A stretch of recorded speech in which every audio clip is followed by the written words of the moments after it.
Well, in fact, the BJP government has completed its 100 days in office, and to talk with us is the Chief Minister of Delhi, Rekha Gupta. Ma'am, first of all, welcome to NDTV. मेरा पहला सवाल ये है कि 100 दिन पूरे हो गए हैं, आप खुद की सरकार को कितने मार्क्स देंगे 10 में से इस पूरे रिपोर्ट कार्ड में? मार्क्स देने वाली मैं कौन हूँ? मार्क्स देगी दिल्ली की जनता। मैं इतना कह सकती हूँ, दिल्ली ने जो विश्वास हम में जताया उस दिशा में काम करने का प्रयास हमने किया। 100 दिन बहुत छोटा समय है, परंतु जो टारगेट हमने लिए थे, जिस दिशा में हमें आगे जाना था, उस दिशा में कदम दर कदम हमने अपने इस 100 दिन के समय का एक एक क्षण का उपयोग किया है। एक दिन भी हमने वेस्ट नहीं किया। ये सचिवालय जहाँ लोग आया जाया नहीं करते थे, जहाँ पे कोई मीटिंग नहीं हुआ करती थी, आज हज़ारों लोग यहाँ आते हैं। यहाँ अधिकारी अपनी राय देते हैं, काम करते हैं। दिल्ली के लिए ये मैं समझती हूँ कि एक बहुत ही महत्वपूर्ण रास्ता है जो कि सीधा सीधा विकसित दिल्ली से जाके मिलने वाला है। और जितने काम, जितनी योजनाएं हमने सोची दिल्ली के लिए, आज उन सभी सेक्टर में, उन सभी सेगमेंट में हम काम कर रहे हैं। चाहे वो हेल्थ है, चाहे वो एजुकेशन है, चाहे यमुना सफाई, कूड़े के पहाड़ हटाना, चाहे एक एक चीज़ आप मुझसे बात करें तो मैं बता सकती हूँ कि हमने उसके लिए कितने काम अभी तक कर चुके हैं। और यही नीति और नियत का स्पष्टीकरण मुझे लगता है कि दिल्ली की जनता इसको समझती है, और जनता में भी अब आवाज़ सी आनी शुरू हो गई है कि हाँ, काम तो चल रहा है।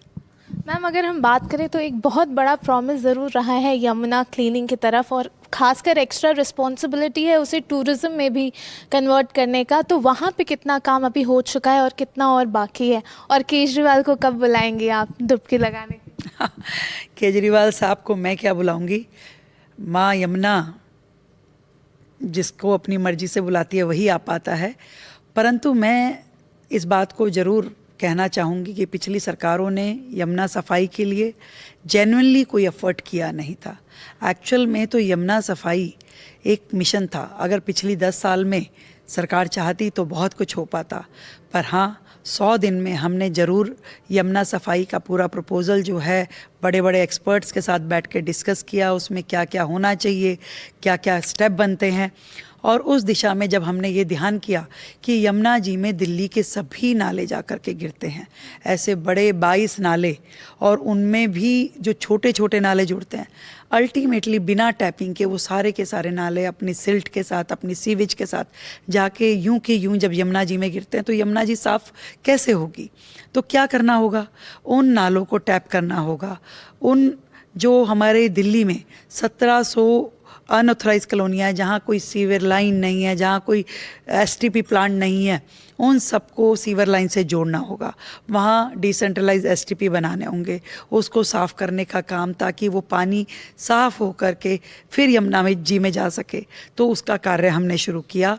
अब हमने 40 डिसेंट्रलाइज एसटीपी को मंजूरी दी, जो 4000 की लागत से, 4000 करोड़ की लागत से दिल्ली में बनने जा रहे हैं।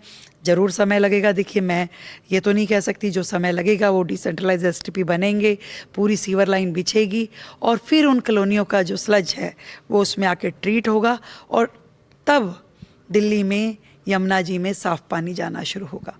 रास्ता लंबा है पर दिशा क्लियर है। मैम, अगर हम बात करें हेल्थ सेक्टर की तो उसमें काफ़ी सारे आरोग्य मंदिर जो हैं वो डेडिकेट किए गए हैं, लेकिन इसी के बीच जो विपक्ष है वो लगातार ये सवाल उठा रहा है कि उन्हीं के मोहल्ला क्लिनिक्स को जो है दूसरा नाम दे दिया गया है। इसे आप कैसे देखते हैं? क्या है मोहल्ला क्लिनिक? मुझे कोई बता सकता है?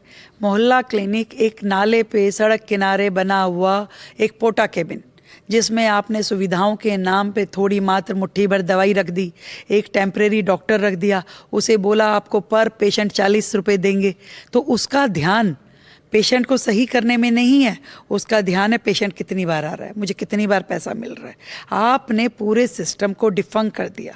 आपने वो मोहल्ला क्लिनिक बना के भ्रष्टाचार का अड्डा खोल दिया।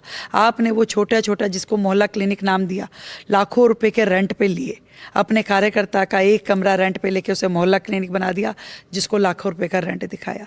क्या वहाँ ट्रीटमेंट होता था? आज जिन आरोग्य मंदिर की बात हम कर रहे हैं वो एक तरह से बड़ी डिस्पेंसरी के रूप में है, जहां डॉक्टर से लेकर के नर्सिंग स्टाफ, आपका ड्रेसिंग स्टाफ, आपका स्वीपर, आप हर स्टाफ उसमें उपलब्ध रहेगा। वो केवल क्योर नहीं कर रहा, वो प्रिवेंट करेगा। वहाँ पे वैक्सीनेशन भी होगी, वहाँ पे हर तरह की वो फैसिलिटी होगी जो एक डिस्पेंसरी सेंटर पे होनी चाहिए। कोई कंपैरिजन नहीं है। मोहल्ला क्लिनिक एक कॉस्मेटिक था, परंतु ये आरोग्य मंदिर दिल्ली की जनता के लिए प्राइमरी केयर सेंटर है, जो कि बहुत ज़रूरी है।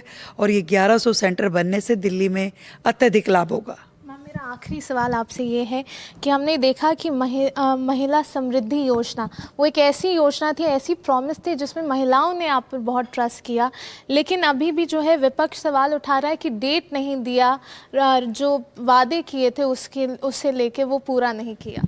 देखिए, विपक्ष तो मैं ये मानती हूँ जब वो सत्ता में थे तो भी विपक्ष में ही रहते थे। खुद मंत्री जाके धरने पे बैठते थे, खुद मुख्यमंत्री धरने, तो उनकी नेचर में है वो अब बिल्कुल सही जगह पे। विपक्ष का काम है कि विरोध करता रहे और वो करते रहें, इससे कोई फ़र्क नहीं पड़ता।